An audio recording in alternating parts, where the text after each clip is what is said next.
দুই প্রকার মানুষকে কুরবানির গোশত দিলে সোয়াবের পরিবর্তে আরো গুনাহ হবে।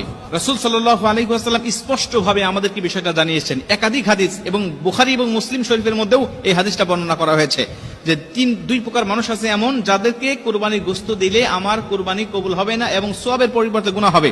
এর প্রথম নম্বরে রয়েছে যারা কসাই, যারা গোশতটাকে বানায়, এই গোশতটাকে যারা কাটে, তাদেরকে মজুরি হিসাবে, পারিশ্রমিক হিসাবে আপনি গোশত দিতে পারবেন না।